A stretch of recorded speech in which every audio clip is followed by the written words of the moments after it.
The town of Wasaga is known for having one of the most beautiful beaches in North America, but there is much more of a story to the area. 200 years ago, it was the stage of one of the most important yet unrecognized battles of the War of 1812, with a story revolving around the ship the HMS Nancy.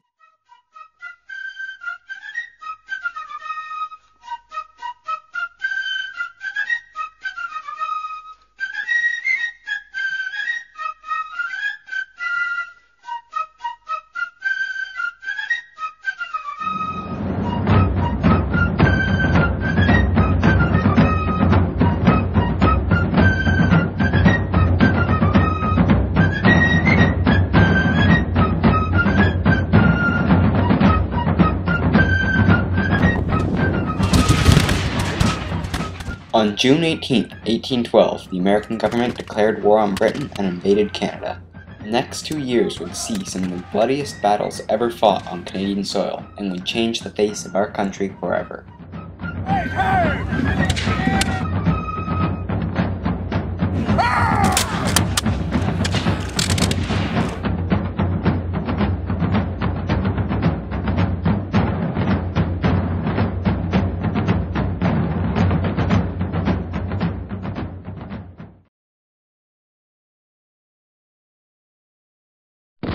After the Battle of Lake Erie in 1813, supply lines to the British fort on Mackinac Island were cut off.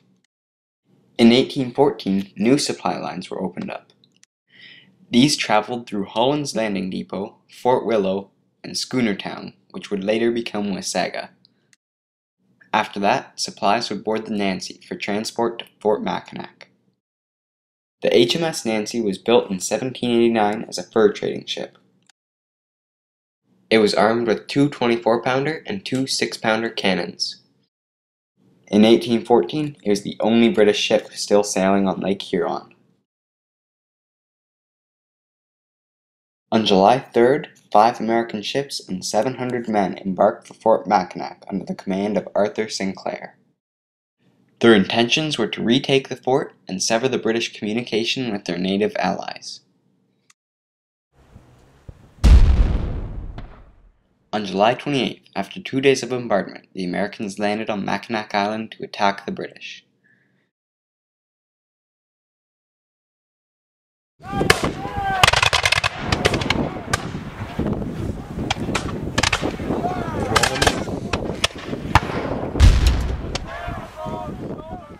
The attack was a disaster.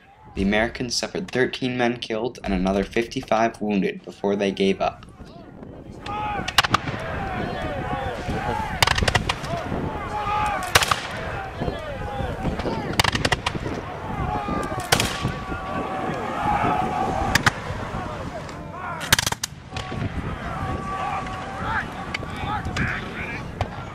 Commodore Sinclair refused to admit defeat. He realized that if the Americans took control of Lake Huron, they could return the next spring with even more men. The only thing standing between him and that goal was the HMS Nancy.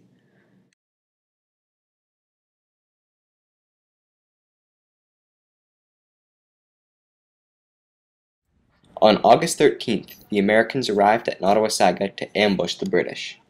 Luckily, the ship's commander, Lieutenant Miller Worsley, was warned by a messenger from Fort Mackinac. He was able to tow the Nancy into the safety of the Wasaga River and set up defenses around the ship. That same day, the Americans landed with several howitzers to bombard the British positions.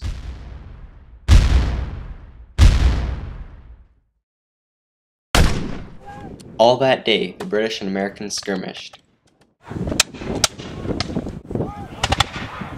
Soon, however, the British realized that they could not win.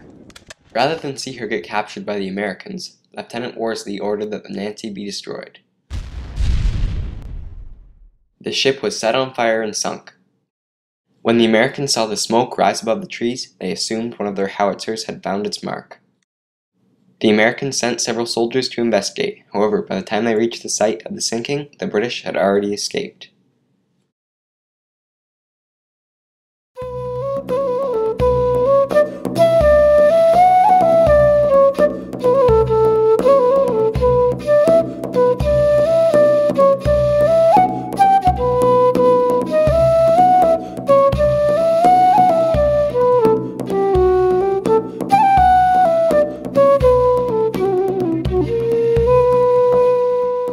September 1st, Lieutenant Worsley and his men arrived at Fort Mackinac in canoes. They told their story to Colonel Robert McDougall, the commander of the fort. He gave them 60 men of the Royal Newfoundland Regiment and nearly 200 natives to go and take the ships that had sunk the Nancy.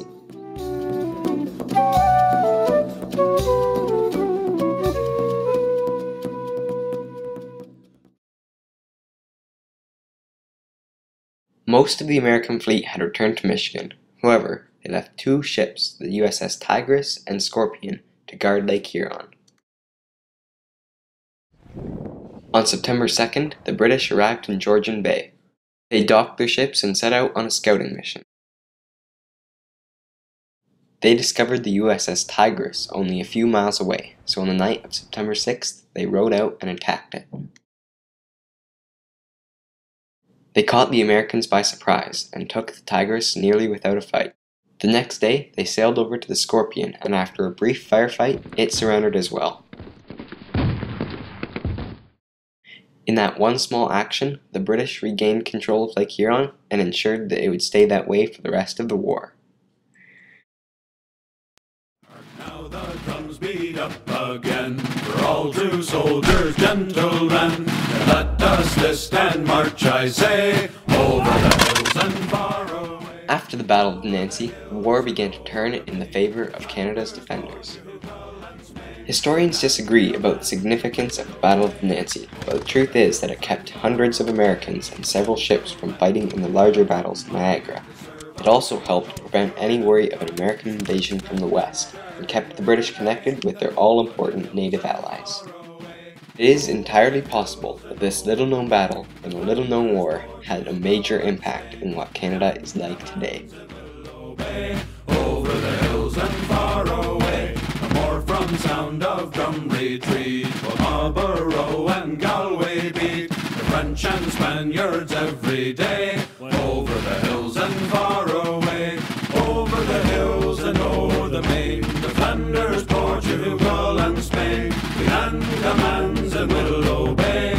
Over the hills and far away, 40 shillings on the drum for those who volunteers to come, the shirts and clothes and present pay. Over the hills and far away, over the hills and o'er the main, the Flanders, Portugal and Spain.